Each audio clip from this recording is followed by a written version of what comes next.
ગુજરાતમાં 4 દિવસ પછી નવરાત્રી શરૂ થવાની છે, ત્યારે ઘણા લોકોને એ વાતની ચિંતા છે કે આ વર્ષે વરસાદના કારણે નવરાત્રીના રંગમાં ભંગ પડશે કે કેમ. ચાલુ વર્ષમાં અત્યાર સુધીમાં બહુ સારો વરસાદ થયો છે અને સરેરાશની સામે 108% વરસાદ પડી ગયો છે. હાલની સ્થિતિ જોવામાં આવે તો દક્ષિણ ગુજરાતના કેટલાક જિલ્લાઓમાં છૂટોછવાયો વરસાદ થયો છે. હવામાન વિભાગે 18થી 23 સપ્ટેમ્બર સુધીમાં હળવાથી મધ્યમ વરસાદની આગાહી કરી છે. અપર એર સાયક્લોનિક સર્ક્યુલેશનના કારણે રાજ્યમાં વરસાદની આગાહી કરવામાં આવી છે.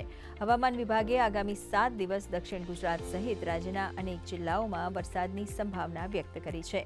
આજથી આગામી 23 તારીખ સુધી ગાંધીનગર, અરવલ્લી, ખેડા, અમદાવાદ, આણંદ સહિત દક્ષિણ ગુજરાત, સૌરાષ્ટ્ર સહિત છોટાઉદેપુરમાં છૂટાછવાયા સ્થળોએ ગાજવીજ સાથે હળવાથી મધ્યમ વરસાદની આગાહી છે. 7 दिन की, इसमें हल्का से मध्यम बरसात रहेगा दोनों क्षेत्र में, गुजरात रीजन और सौराष्ट्र रीजन में.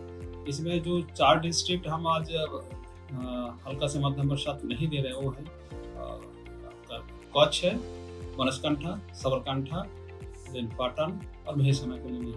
बाकी एरिया में हल्का से मध्यम बरसात होने का संभावना रहेगा.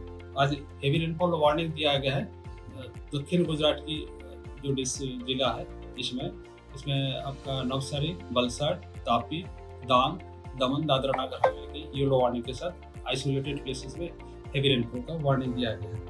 अगले 4 दिन के लिए थंडरस्टॉर्म वार्निंग है दोनों क्षेत्रों में, गुजरात रीजन और सौराष्ट्र रीजन. इसमें जहां हम हल्का से मध्यम बरसात का संभावना दिए हैं वह थंडरस्टॉर्म का भी वार्निंग रहेगा.